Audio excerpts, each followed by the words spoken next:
வந்து குழந்தைக்காக வந்து கோயிலில் வந்து வேண்டிக்கிறத விசேஷத்தை பார்க்குறாங்க. அதை பார்த்துட்டு பொன்னி வந்து அதிசயமாக கேட்குறாங்க, என்ன இது கரும்பில் வந்து தொட்டில் கட்டி எடுத்துகிட்டு போகிறாங்களே அப்படின்னோடனே, குழந்தை இல்லாதவங்க பண்ணுறதுமா அப்படின்னு சொல்லிட்டு அங்கே இருக்கிறவங்க சொல்கிறாங்க. சரி உஷாக்காக்காக நம்ம பண்ணால் என்ன அப்படின்னு சொல்லிட்டு பொன்னி யோசிக்கிறாங்க. உடனே இந்த விஷயத்த வந்து சொல்கிறாங்க சக்தி கிட்ட. சக்தி ரொம்ப சந்தோஷப்படுறாரு. அண்ணனுக்கும் அன்னிக்காகவும் நம்ம செய்யலாம் அப்படின்னு சொல்லிட்டு சொல்கிறாரு. 2 பேருமே போகிறாங்க. பெரிய வந்து கரும்பு வாங்கிட்டு அதே மாதிரி வந்து தொட்டிலுக்கு தேவையானது எல்லாம் எடுத்துகிட்டு போகிறாங்க.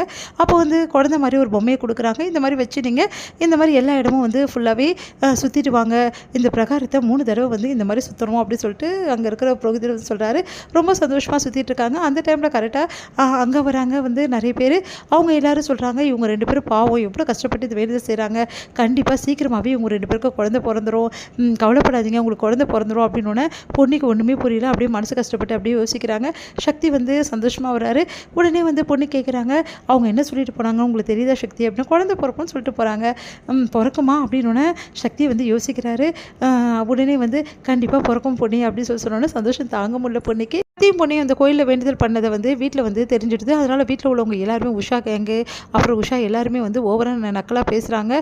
உடனே ஜெயா வந்து வீட்டில் யாருக்கும் சொல்லாமல் உங்கள் இஷ்டத்துக்கு எல்லாமே பண்ணுறீங்களா அப்படின்னு நம்மளாம் பேசுகிறாங்க.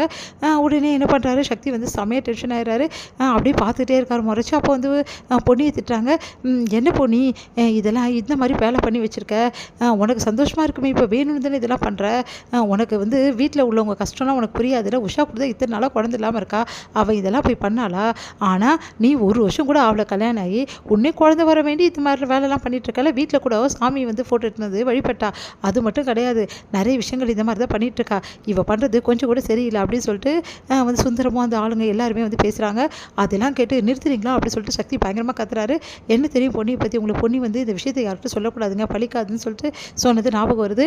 இப்போ என்ன உங்களுக்கு பிரச்சனை, குழந்தை வந்து வர வேண்டி போனது தப்புன்றீங்க.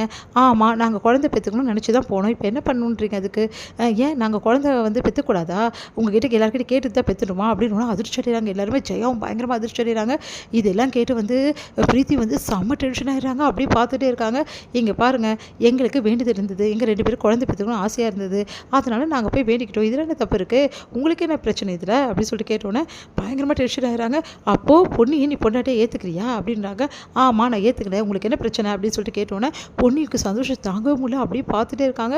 இதை பார்க்க பிரீத்தி பயங்கரமாக அதிர்ச்சி அடைகிறாங்க. அப்போ சக்தி வந்து பொண்ணியை ஏற்றுக்கினானா, அப்போ 2 பேரும் வந்து வாட தொடங்கிட்டாங்களா அப்படின்னு சொல்லிட்டு பிரீத்தி வந்து செம்ம கடுப்பாகிறாங்க. அப்படியே பார்த்துட்டு இருக்காங்க.